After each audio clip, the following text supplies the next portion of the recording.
ने हम लोग इलेक्शन कमीशन को हमने यही कहा कि काफ़ी दफ़ा यहाँ आए, काफ़ी दफ़ा हम इनसे मिले, हमने उनसे कहा कि हमेशा यही होना नहीं चाहिए कि हम आए, आपसे मिले, बातचीत की, चाय की प्याली पी तो निकल गए। कोई आज जो है मस्बत इसका जो है फैसला होना चाहिए।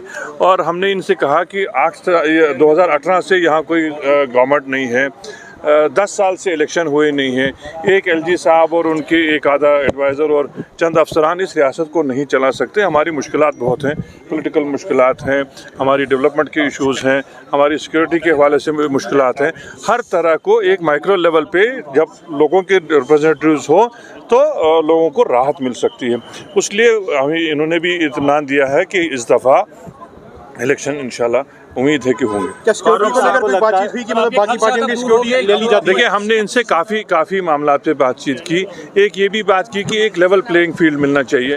यहाँ जो है एलजी साहब से हमारी ज़ाती कोई मतभेद नहीं है, कोई दुश्मनी नहीं है, लेकिन वो बेसिकली एक पॉलिटिकल अपॉइंटी हैं, तो उनके जो फैसला जात हैं हमें वो लगता है कि कहीं बायस ना हो जाए। तो इनसे ये गुजारिश की गई कि गवर्नमेंट को ये सैनिटाइज किया जाए, उनको ये सेंसिटाइज किया जाए, उन पे ये जोर दिया जाए कि एक लेवल प्लेइंग फील्ड दे और बायस ना हो। अफसरान की तैनाती ऐसे ना हो कि जो सियासी बुनियाद पे हो, और बाकी जो मामला हैं जैसे सिक्योरिटी के हवाले से ऐसा माहौल क्रिएट किया जाए कि एक लेवल प्लेइंग फील्ड यहाँ इलेक्शन के लिए been hopeful. And this time also we are hopeful. Election commission has assured us that this will now be completed, because they said there were certain things which they had to complete, which they are now totally in place. They said by November, December last year, 23, those reservation issues were complete. The other things had to be done on the election commission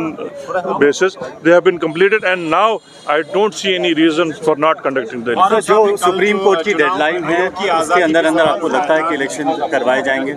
उम्मीद तो है, जैसा आज लगा जो इनके chief Rajiv ने जो कहा कि उम्मीद है कि शायद वो इस दफ़ा उस डेडलाइन को पूरा करेंगे। सर ये बताइए, जो कल फारूक साहब ने चुनाव आयोग की आज़ादी पे सवाल उठाया थे, कहा था कि फाइनल अप्रूवल तो मोदी जी से ही आना है, आपको लगता है कि ऐसा है वाकई में कि भारतीय जनता पार्टी चुनाव आयोग को कंट्रोल कर रही है? लेकिन जनाब, इस मुल्क में तमाम इदारा जात को काफ़ी हद तक कंट्रोल किया गया।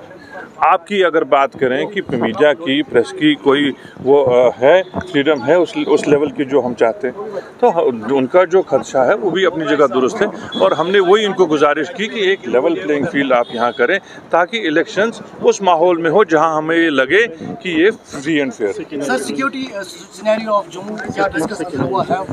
देखिए, इलेक्शन कमीशन का काम नहीं होता है सिक्योरिटी सिलेक्शन, वो गवर्नमेंट का काम है कि वो सिक्योरिटी को कैसे यहाँ इतना कंड्यूसिव बनाए इलेक्शन के लिए।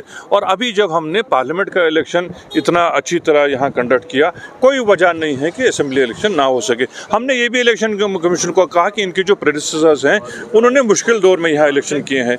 यहाँ 95 में जो पॉलिटिकल प्रोसेस दोबारा शुरू हुआ, उस वक्त पार्लियामेंट का इलेक्शन हुआ, फिर 96 में असेंबली के इलेक्शन किए गए, उस वक्त इलेक्शन कमीशन ने ही कंडक्ट किया। हमने इनको वो याद दिलाया कि आपकी क्रेडिबिलिटी का ये सवाल है, आपको यहाँ तो उन ताकतों को मजबूत करना है जो चाहते हैं कि यहाँ इलेक्शन ना हो, यहाँ आपको अपनी क्रेडिबिलिटी को जो है बरकरार रखना है और इलेक्शन